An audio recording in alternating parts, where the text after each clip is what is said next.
E whaatala whātu ni fo i fiafi e le mai mo mai al pureanga Samoa pia mai o na ao se o lava i se o pito i titi. Whaatalo whale tātou o tunu i ona vaenga i se ese. Whape fo i ona whaafelo i antu i ai lātou lo mai mo mai atunu o bebao. Ia e mai se lei tu vai le tala le lei so se e kale sia kia si ano i tono le tunu. Whaatalofa ma whaafelo i antu le lei fo i fiafi ma le nei aso lo lo wā.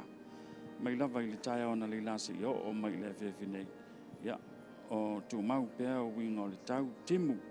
Ia o le whautuanga mo se tātou puleanga whape fo le tātou o tunu. Ia tau tuna le saunga le mō i lunga wala tele e le ngata ia i lātou e wheo i tā vale e whape fo i le malo le tunu o sāma vale. Ia ai mai se o i lātou o lala ma pāpā au i no whaanga tū le lata i vaitafi no whaanga māwala lalo e ono a awhia i le vai ia whape fo i le suasami. Ia ona o lea wanga fo i tātou i le pōngi sā. Ia pui a tātou mai ni whaalawe lawe ono tupu maali ali mai. Ai o lea ua tūsa awantua tātou whaasa launga mai le malu malu wha Akiepikopo Maria i Makulanta i mule vai. O le wha moe moe le so, o le Taualugaina lea o le Tausaga o Maria le tina o le tua. Pe ona wha maluina mai le Tausaga ua mawai atu se iau o mai le fiafile nei. Ia, o swing o le Porkalame sa iai wha moe a mata mai le Pol se si o mai le Malaya o la onga tūlanga lua malisi muli vai. Peitai o winga lolo wal tau o mafuanga lea. Ia, o lea ua tu sa mai le tātou Porkalame le malu malu. Nei wa mai atu la ia Taulaga pese, wha pe foi e praisings, wha tasia i ma le talo ina o le losalio. Ia, ai mai se fo le wha ngā salonga le sakala meta le wha le leina. Por kofsio o le ua talia ia le Taulaga Paia le misai le o te mamau se taimi o le asa asau nei o le asa o Iesu le tupu ma i le kalena la le kale sia katoliko. Ia o le asa asau o le atawalunga i fo ia le tausaga nei a le kale sia. Ia mai se o ana vai tau ua mai o i tausaga te tasi. Mai ala le asa o Iesu le tupu o le asa so ai ia le amateli ai le vai tausaga o le antevetu. Tā pena msau niuni ai. Ia, mo le Krismasi le whanau mai o le Mesia. Po le soifua mai o le whaola. Pei o le whamoemoe na le vevindei o le Taualugaina o le Tausaga o Maria le tina o le tua ai alo mai lau mai moa Taulaga Paia o le Misai le vevindei.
malia o le tamai tai e fio mai pe o le tafa mai o ata.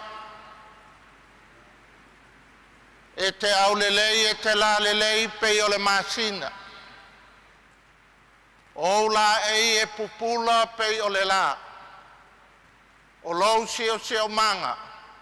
E pe o se i tu tau fa la e au.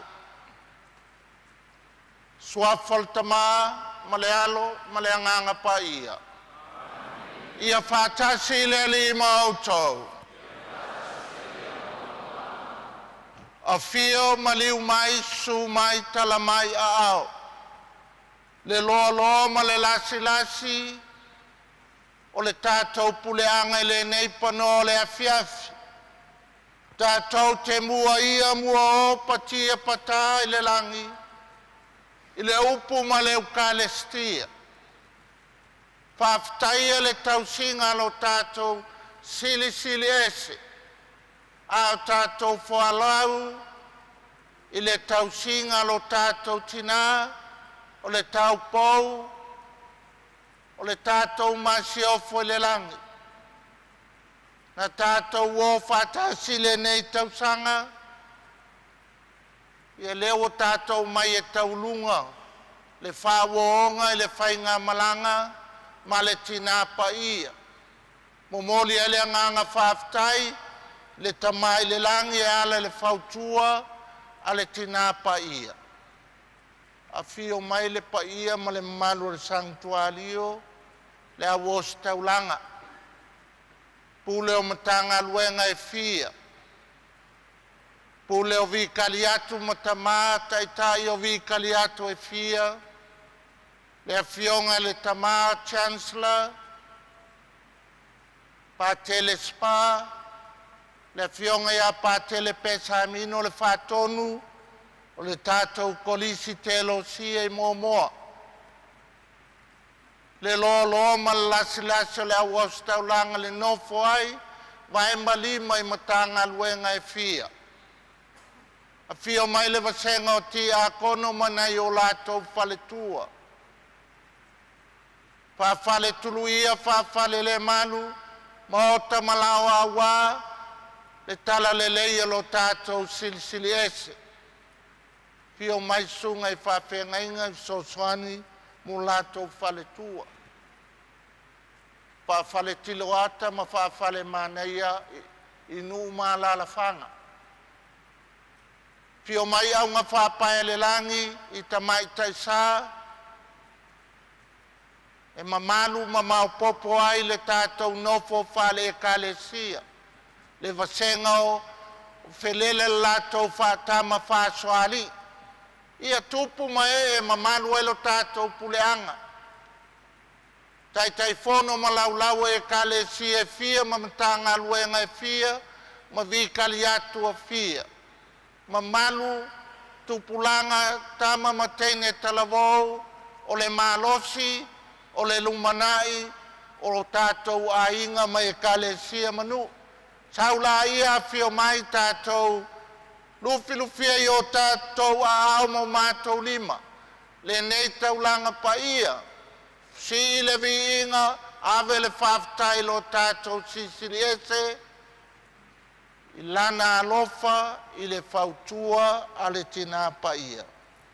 Pangale ei e le taimina tātou whetō mumui ai, e le taimina lape e le tātou au nanga, e le taimina le ato ai, tātou musu lo tātou atua, pa mangalo o e mau, i a vei tātou umalawa o suli o ana sa kalameta paia.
alofa mai ate tātou le tua e ona le manauma, whamangalo tātou mai a tātou angsala, ma tai tātou i le ola e whāwawau. O le ringa i le tua i mea au pito alu ngā.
Tātou tatalo le tamawhawau e mātou te whamalu le paianga ma le mamalu o le taupaupa i o Maria ia vea na Tausaga mātou te mawai le atoanga o lou soifua ma lou alofa o la mātou o le ngalea ona o keli solo mātou ali i.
Folafolanga, mai le tusi ale perfetsa o Sakaria. O le matua, le tama fafine a Sionai. Ia e alanga, ma ia oli oli. A wā whaauta, o te aluatu, manofo i te tonu i a te oe.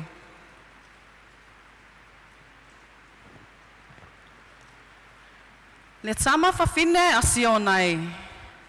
Ia e alanga, ma ia oli oli. A wā whaauta, o te aluatu, ma o nofo i te tonu i a te oe. Ua whetalai mai ai le alii. E whao popo i nā atu nu e se tele i le alii i le aso. E whai i la tau ma unuu. O te nofo foi i te tonu i a te oe. O na e iloa i lea, wa au i nā atu au i a te oe e le alii o au. E maua e le alii o Utah. E lona tofi i le lau ele paia. E toe whiriwhiri a foi o ia e Yerusalema. Whaalolongo ia o tangata uma i luma o le alii. A wā watu lai mai o ia na ilona malu malu paia. O le upu a le alii.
Whaia nele o Maria, ua vivi atu lo uloto i le ali.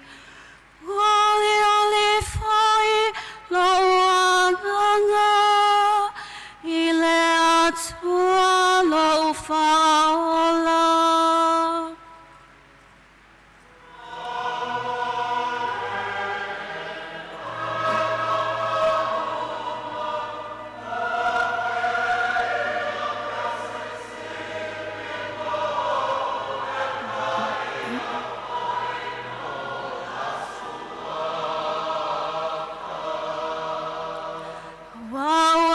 Sila mai o ia, ilana au na whawhine.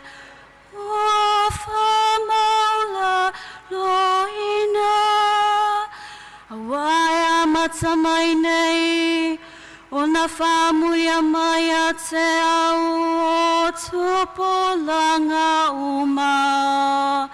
Awai leona le mana, o whaia Silisil mo e paia fo lona sua fa.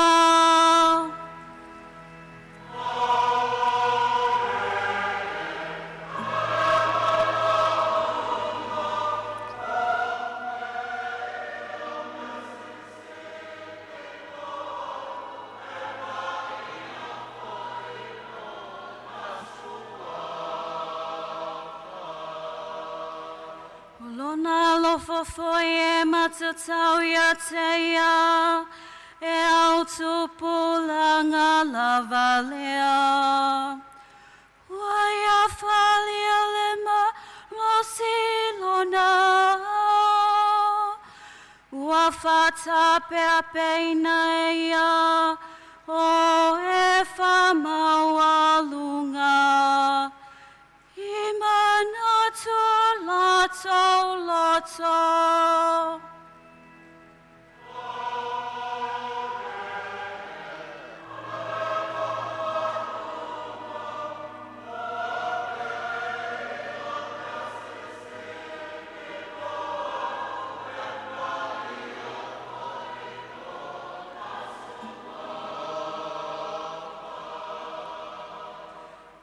tulei foia, o alina yo lato no foali. Awafai naya, o efamo lalo. Wafangai naya I melelei esafia ai. Ao emo mea, wafaina atueia.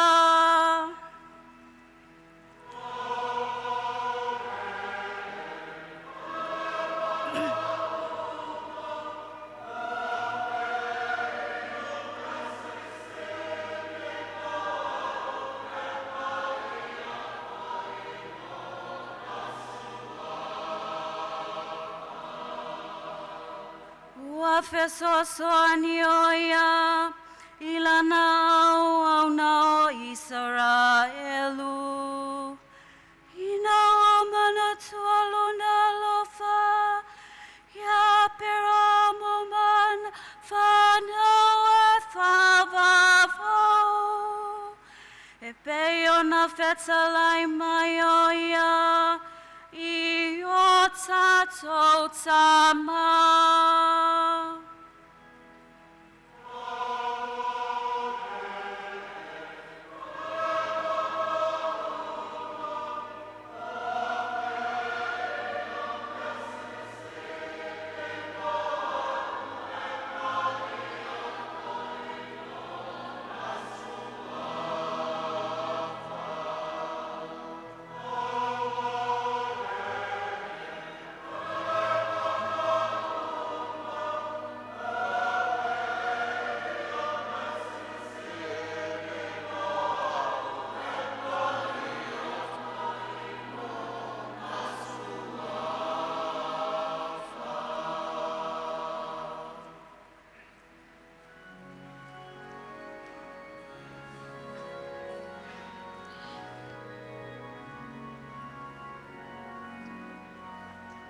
Te tō malunganga e whapaia, te tātono e folfolanga o lau tala lelei, le tamā, ma le alo, ma le nganga paia.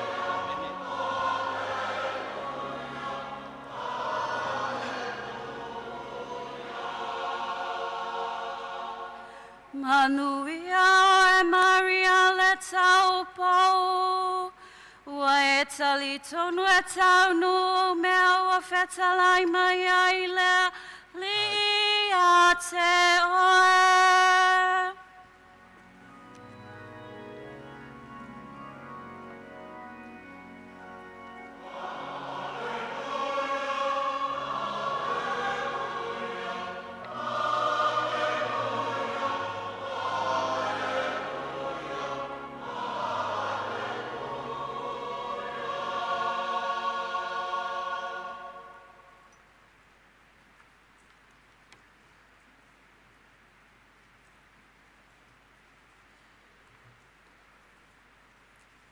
Ia fatasi le li ma o tou.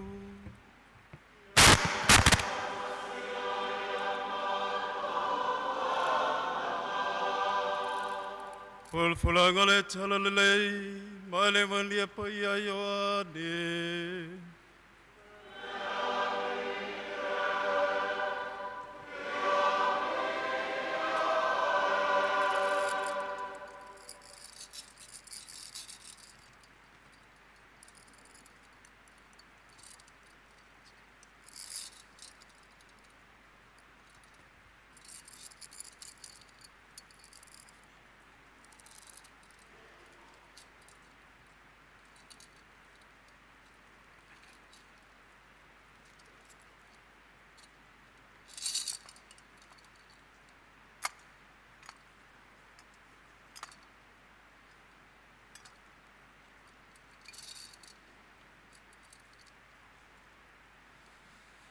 Evangelia pa ia iane lom tau pas fulmaliva, fulfulina feu pa luas fulmalilima, ile luas fulmalfitu.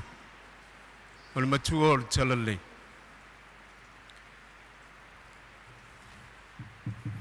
Senae, fauta o lautam, fauta o lautina. Sa tulatalata le sa tauro Yesu o lona tina. Ma le uso o lona tina o Maria le ava kalopa. Ma Maria le makatala. Sisilatu Yesu lona tina. Ma le so o walo faina eia. Watu mai. Fetala yatu lea o ia i lona tina. Senai fauta o lautam. Papea te foi le so. Fauta o lautina. Talu foi le tuaso. Waveuia le so i lona aina. Ole talalele aleli e.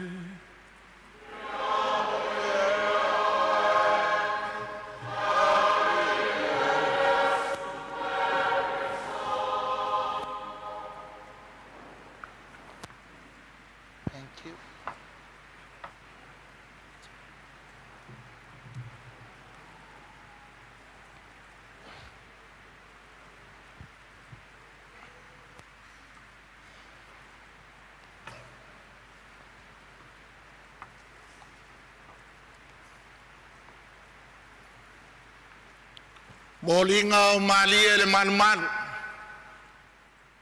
E ona matua. O tolu on Tausaga. E vatu ai le pepe lea ma le tamaititi lea ma faiatu. Le atu ai o lau me alofa lea. E momoli atu e te whapaia ma whamanuia. O le anga i whanua lea na masani ai. Lea la e ola lava le vaitaimi nei. E leo koe whaingi mo molinga le kako vaikau. Au sakala meka e wha mua mua. E ka au whai ele mo molinga o e mau i le manumalu. Le patema, le pentenia, le eukalestia ma le kofili masio. O aso ie kasi lava le sakala meka lea, Sacrament of Initiation. O le whaulu whalenga, ma le molinga o le tangata fau, e whono i le atua, o lau me alofa lea, o le ola lea, whapaia, ma whamanuia i ateia. Lea o tātou a whanga poto poto e tāu whai, le Tausaga o le tina paia, sa tātou suru whai ai. Lea ua Taualuga i le molinga o Maria le manumalu. Sa momoli Yesu i le manumalu e ona matua i le amatanga o le Tausaga. Lea ua whaiu le tātou Tausaga ua momoli le pepe o Maria le te maitai o le langi e ona matua i le manumalu. O le a le tāu whai e a fio mai le silisili ese e whapaia ma whamanuia. Le ongo kausanga leanga unga lue ai i o ke langi o le whaaki ngā ulu ia o sakala meka i e wha papkema wha leleinga ko filimasio ma le eukalestia o le kumu i o mākua e le skala la ko whangau. E a makala le papkemanga o ngā iwa lola i o kausanga whaile whaleleinga so ai mal ko filimasio so ai male eukalestia e umaloa. Fiku tsfulu pasenge o mākua ke le koe waai ei makamaiki. E alanga fia mākua e whaisaka meka i o le whauru whalenga po le molinga o le kamaiki ki le kalesia o ngai whawhaingo fienga ulu whale ai i a onga kakoliko. Ko le whai o ke langi o le papiulai o a onga kakoliko e whai meka o le preference form. E saingi ele pakele. I le kaimi o le papke manga, e ka ua I o le certificate of baptism. A o le whālea, e ngaka e ale ko anga o ka maiki I le aonga ma le loko. E o le secondary school, a makang ka whea le kau ofe o le olo loko ka maiki. Ia kūlangi usila ia wau ka koe le lei whaasolo a koa. Le lei mai lava le papke manga a kilinga le lei le. Whale leinga a kilinga le lei le komingio. E o akor ko filimasio wa master A4 umalo ma whangau. E le aile whawhika ulinga ia ka kou.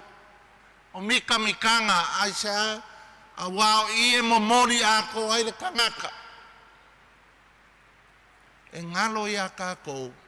O sakala meka e fiku o le ekalesia.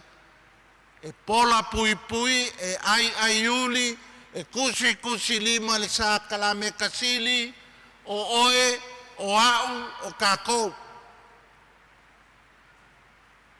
E ka ua sakala meka e fiku, e sili aku le ka ua le sakala meka sili, o le kangaka soifua, o oe, o au. Uma nga momori ka kou,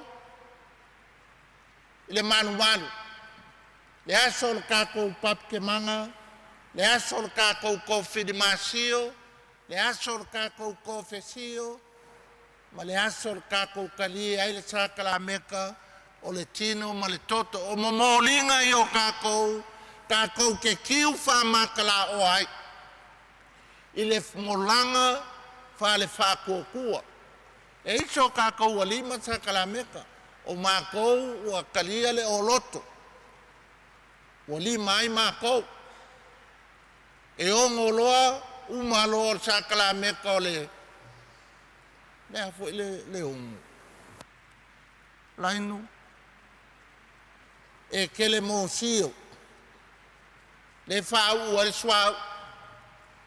E isi ua maua le maa telemonio por sakala meka o le whai poiponga. Ai a kousi le fia mo au iloa. O sakala meka e fiku. E ai uli. E fafanga. E pola pui pui. Inga ia le lei le sakala meka sili le sila fanga le akua. O oe. O au. O kākou. O sakala meka sili lea. Nga momoli maalia le manu. E whaianga sakala meka I e wha. E awei maalia langa whainga malanga. E sau kapini ele. E whongo le kofinga o maalia. Waka oko a se ala e o ele langi. Le kofinga o Taulaga Paia.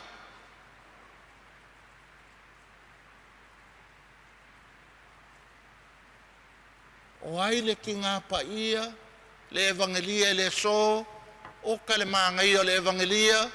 Whamai ma Iesu ilungo le koluse, Maria o lau kamalele, John o lau ki ngā lea.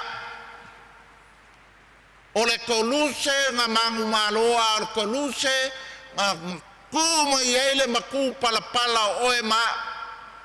Wa mai le kākou ki ngā e momori whakasi Maria ma kākou, ilo kākou sili ese. Whawhenga momoli o lau piko la au o lau makawhai oi, mau sakala meka e whawa e kiu whamakala o ai, e whai e lau whainga malanga. E ke whakaika I le Taulaga Paia. A maka o ioe e uma o ioe. Nga ioe le angelo e kuifor kingo lo ngalo o lai lalo le koluse. Whamai Iesu I a Mary, wa ai whalei o lau kamalele. Whamai Iesu I a yonge le sopele, John, I e loa o lau ki ngā lea. O le kākou maku palapala le kākou ke o lai. E momoli kākou le manu, wa yeilo kākou kalika, wa yeilo kākou ai. O lau kofinga o le kinga o le ainga o le kama o le ainga. O le felela o le kaposa, o le pakele, o le kia kongo, o le sosoangi. O le kako makawhai oilo e o whakasi. I le kua. O le asa kako me whai. Ia whai whalelei. Whamai le whai kaunga muamua. I e mangkua o e le tina siona. O ke ngofo i ko kongo oi. Whamai le kusa le pelo wheka i le amakanga. I e mangkua o ke sau. I e ilo ke ngofo ia ke oi. O ke ola ia ke oi e lo ai. O le vivi ma le oli oli le akua aisha. O ngau ke ngofo ia ke oi. Le pa ia ma le malu al kako pule anga le ngeia fiafi. Aua nge kia ia le ai aiuli ale ke ngapa ia ia oe ma. Ia kako woe fai fia le kako au nganga. Whamai le lainga muamua ar fai kaunga muamua. Siona le whawhine sena ie oli oli. Ma sangi fia. A wā o lela usau ia oe. Kako uma le kongo le manu ngei. E le ai seiso kako e sapi uma kako i le akua. Au le kako momolinga.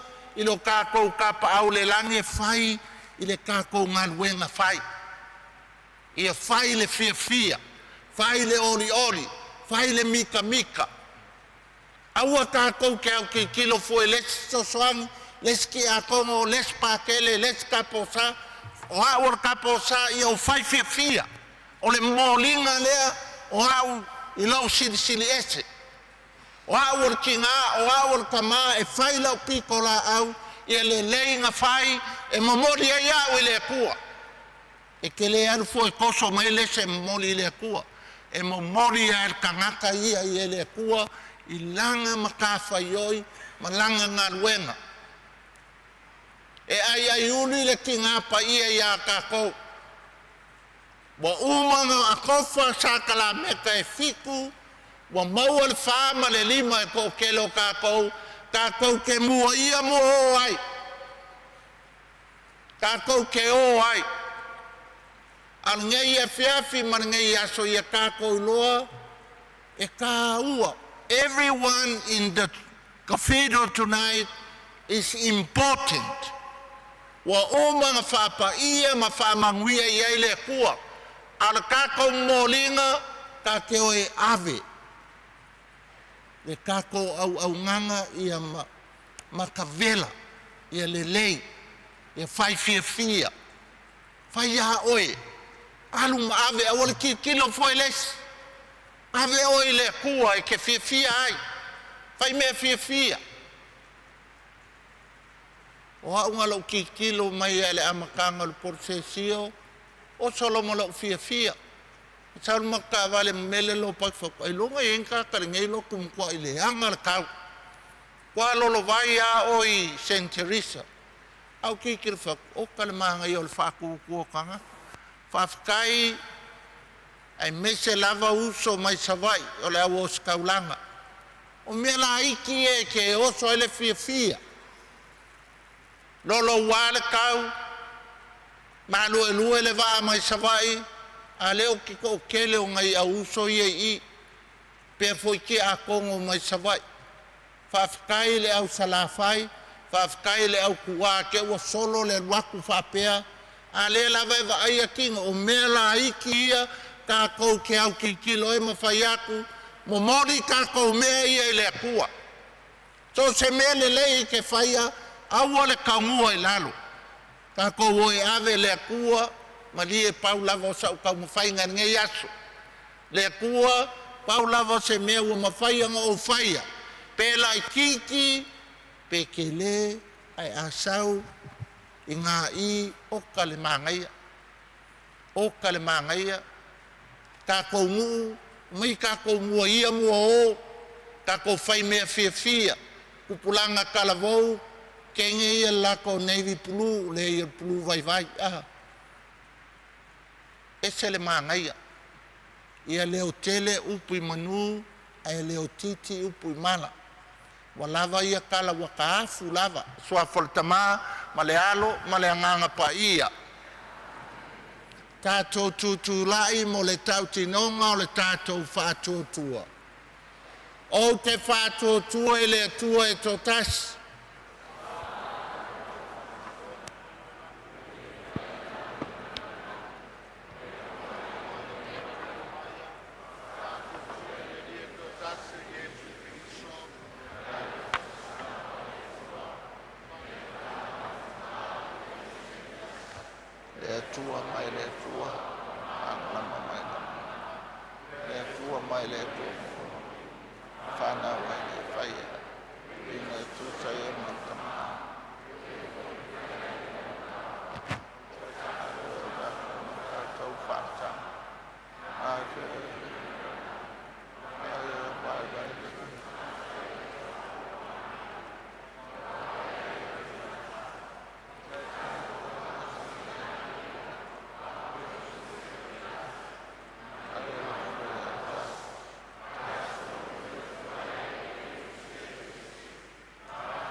Tasi e paia katoliko e apostolico ala apostolitas Pamano sala. lama cari amen.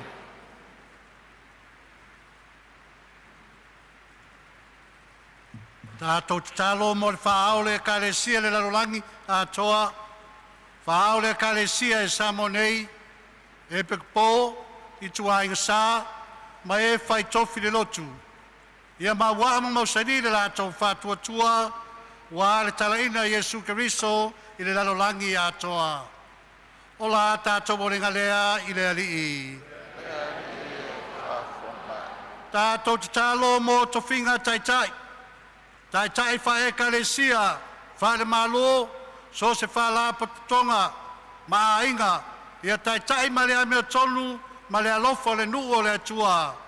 O la tātou o le ngalea i le alii. Tatalo mo le file mu o le larolangi, ma le file mu stato atunu pele o Samoa. O la tātou o le ngalea i le alii. Tatalo mo e puapunga tia ma e mamai le larolangi, fa pea fo im Samoa. O la tātou o renga lea i le alii. Talo mo tupulanga talavou, ma whana uiti, o le lumanai lea o le ekalesia, no o mainga. O la tātou o renga lea i le alii. Talo mo le tātou whala potutonga nei. O la tātou o renga lea i le alii. Le tala le lei sa folofoloina lan awauna i le nei afiafi. E wha tala le ei tātou i le nei vaitau a mi se foi tā pena tātou le aso Yesu le tupu, le aso sa le au sam nei. O la tātou o linga lea i le alii. Tu whātase lo tātou Tausaga whalawa i tele, ma le whautua le Sina Paia na momoli nei leo na aso, tātou whapea ifo se olofa le sina, ala ngalofa o lo mātou fia lo mātou whano moiso lofa, tāti atu e mātou whano sewa, mātou whano sewa ele ne loa whano lo, ne ne lo mātou whautua e kasamai e te mātou o whumalo. Amai fole ne tase mai e whanmai e suko mia lo wala. Oe Maria e tau pauanga le malea ngalo funa. O tātou o lenga malava o na o keliso. Lo tātou wali i.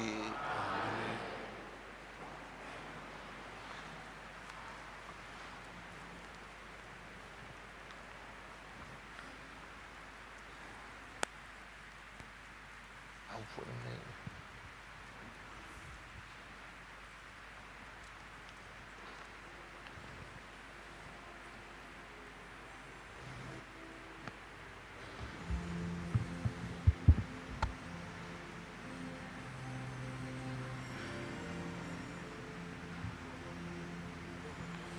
Thank you, Taylor.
Nua le atua o tau talo nei e tali leia la tātou taulanga, le atua le tamae ona le mana uma.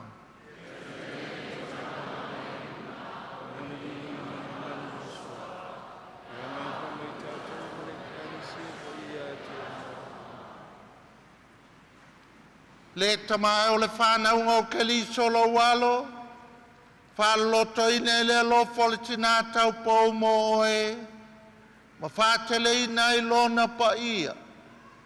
Ia vele a le winga tangata o Keliso, ma ala mātou te loto te le ai, I o mātou vaivainga, ma ia whās, sao loto ina I mātou, ma I o mātou leanga, a ia tali lei ai foi le mātou mōlinga. O le mātou o lenga leona o Keliso lo mātou ali.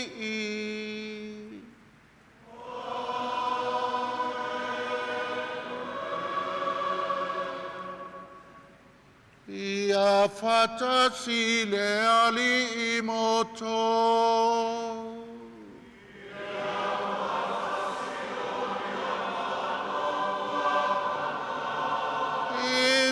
Si ai o tō loto.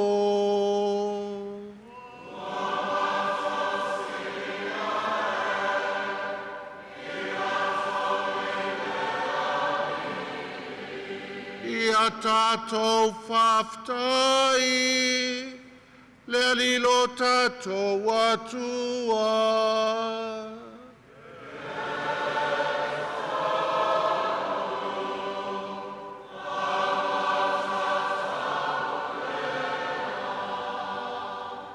Le tamau le atua soifua whawau e o le malo siumalawa, e mimita I mātou e whaftai a te oe, au mātou whamaluina le molinga o le tinapa ia le malu, ono le mana o le anganga pa ia, na veai oi o le tinata o pau o lau walo e totas, o lo mātou ali o Yesu Keliso, o le malama tu mau o le lalolanga. Mafuanga ia mātou whātasi māngelo, mālaka angelo, au pai au me le langi, au lātou suina la lātou pese whai tu mau, o lo vi inga.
Le li eo e matua pa ia lava o e le punanga o pa ia uma.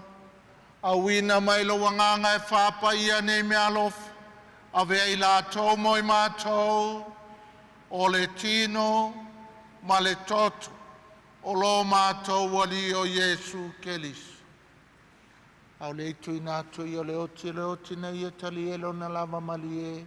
Na tango ia le areto ma vatu ia te o ele whaftai. Tofi ia le areto ma vatu lo na usoo ma le whape atu. I nā whtango fia iai o tau malava ma ai iai o lo tino le nei e foi na atu mo o tau.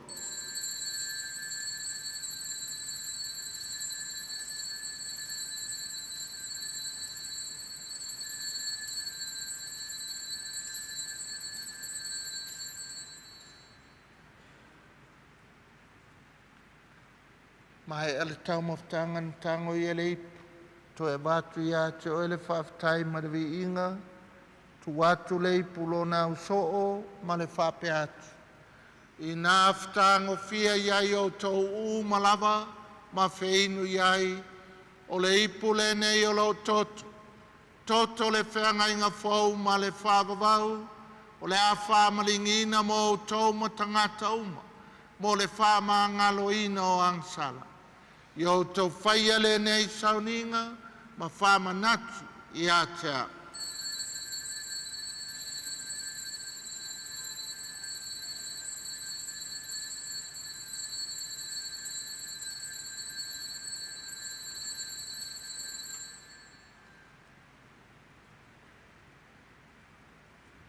O le misteri o le whātua tua.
Wham tungalon maliu malon to tu mātou te moli ato ele tamai. Le nei are to le ola, o le nei ipo o le whaulatanga. Mātou te whafta i atu i ato e, wai alo i ei mātou e tutu i o luma, mau auna i ato e, fe soso ane mai a mātou uma, o e wa mau tu whanga le tino ma le toto ke liso. Ina ia whātastasia i mātou, i le maftanga e tasi, a le anganga paia. Le lia ia manatua lau e kālesia le larolangi atoa, na ia mātou ola le alo whawhatasi ma whalansisi lo mātou, ta māpa ia, Mosese lo mātou e pikopo, ma le itu a inga sā umalava.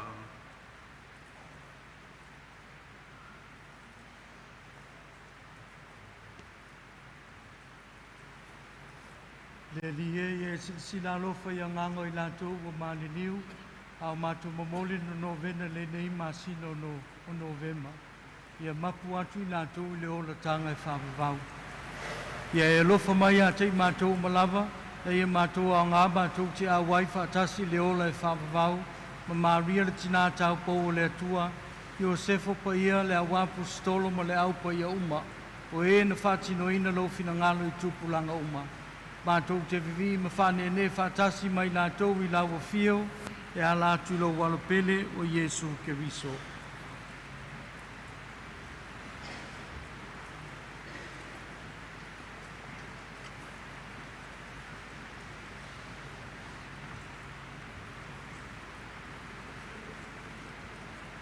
Le tamama mana e ono ia whātasi mai ana ia te ia.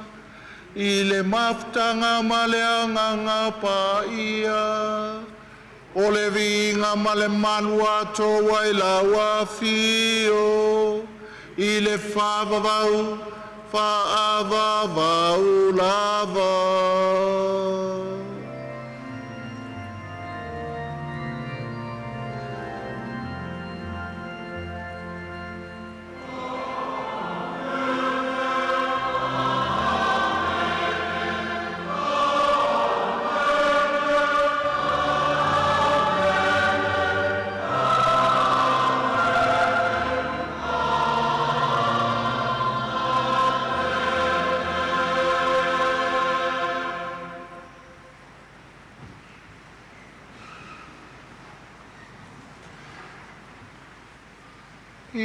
tātou talo ma le whalangolango le tama. I upuna o e ke liso mo i tātou.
Lawe ai mātou le ali e mai le anga uma.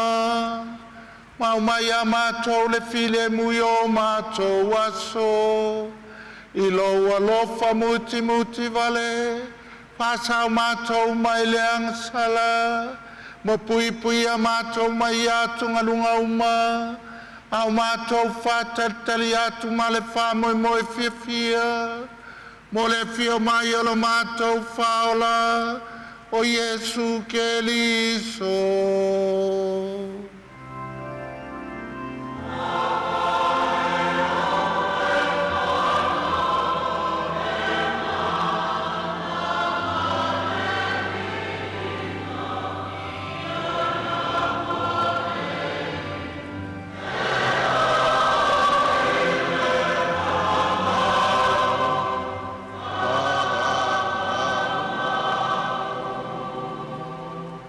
Le ali e Jesu ke liso ne fai atu lau apostolo, o te tu atu i ate o tau lo file mu, o lo file mu o te foa i ate o tau, awane e sila sila i a mātou ang sala, a le fatu o tuola we kalesia, au mai a mātou le file mu ma le tase o lo malo, le we soifua i le whavavau lava.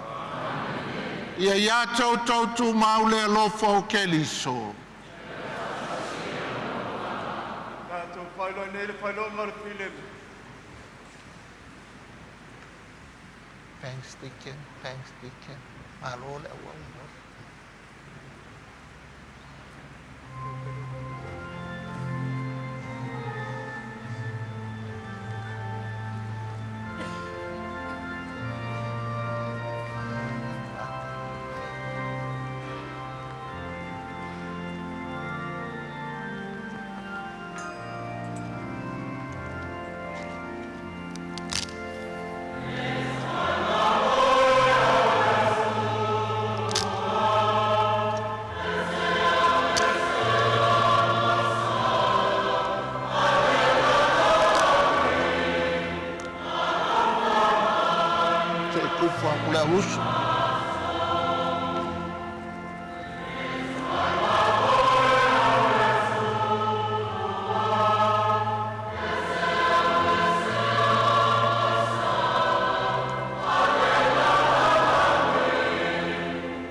la mai mea. E sa aku le wai.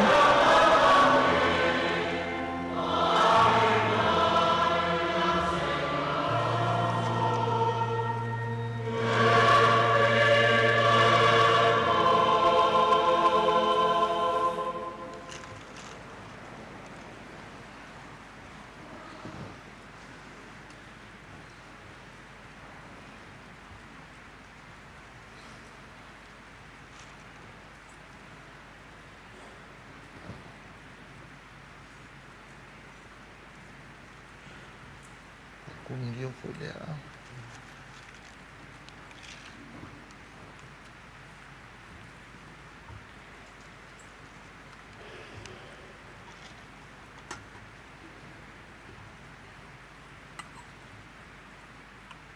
Pauta ya Yesu Keliso.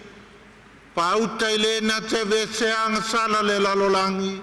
Amu ia o ema o valaulia le tali swanga ale tamai mamoe.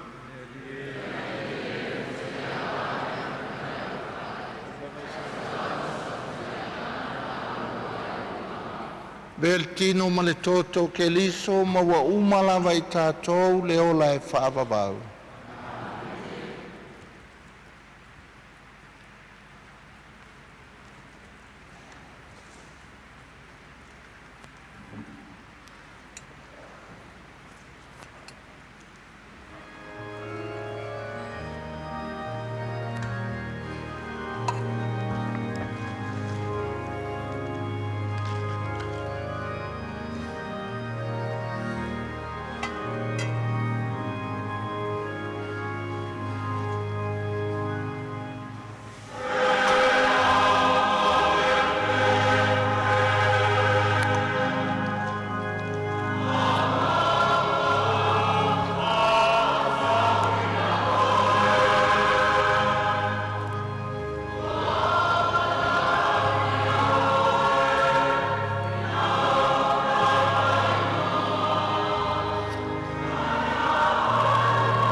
O tātou taunu mai le whaiunga le Taulaga Paia o le Misasa i le nei fiafi.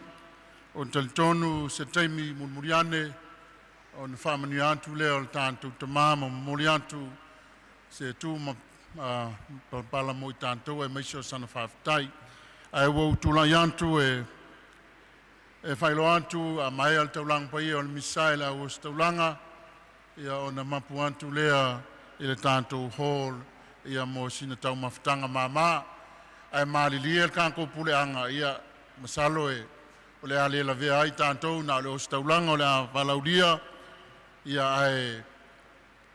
ai o paule nā o se whasisilanga o le nei fiafi ia ai manuia tele fuafuanga uma ia manuia le tātou puleanga whawhitai.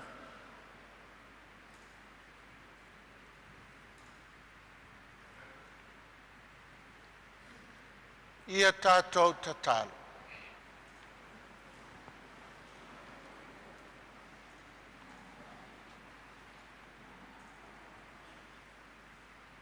Le ali ie,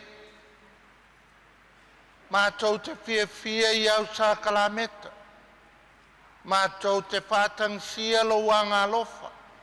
Au mātou whamamalu le whamantungo le tau pou o Maria i lona molinga le malu. Ia whao sofia i mātou lona whātutua, ma lona alofa e au na i ate oe. Mo mori atua i mātou le whamaoni i le ngaluenga o le whaolatanga. O le mātou tatalo lea o ne o keliso, lo mātou wali i. Alala mai lalo whaalo alo lava whamamore.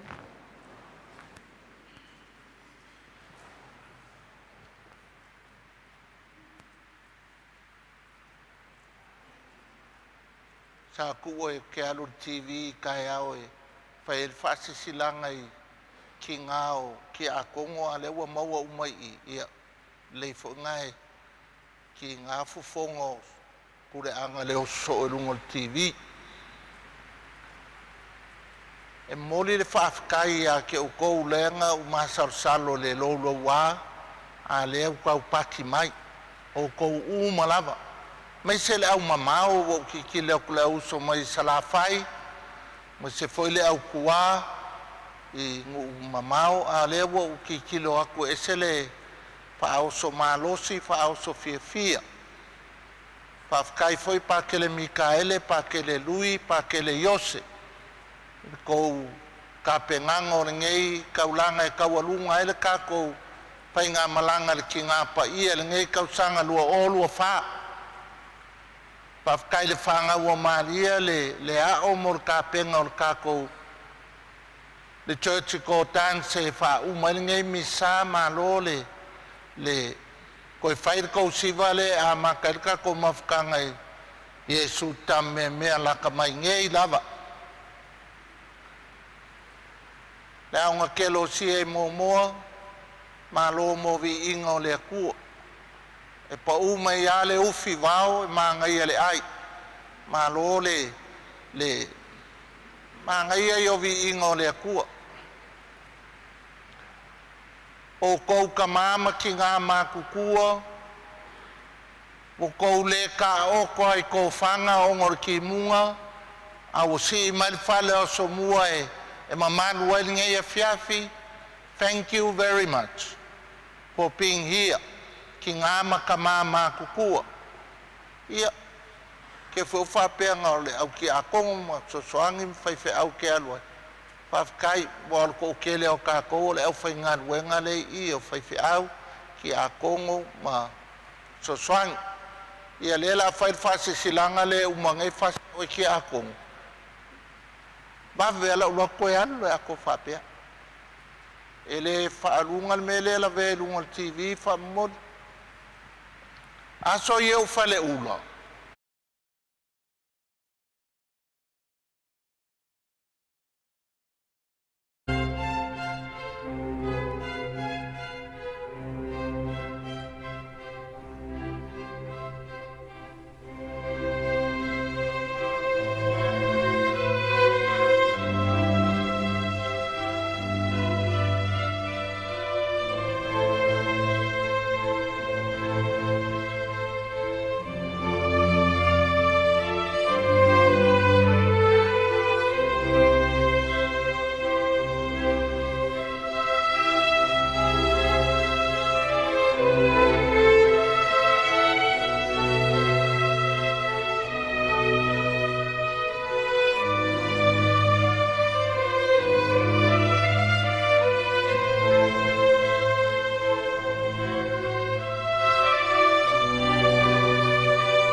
Ia whātasi le ali ma outou. Ia whamanuia mai le atua e o na le mana uma le tamā, le alo ma le anganga paia. Nau i outou alofa maua unatu i leli. Yes, well. So one go whasea uki a kong.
Ya, ole Taualuga leo le whamoemoe o le whiawhinei ma le so, i le Taualugaina o le Tausaga o Maria o le tina o le tua.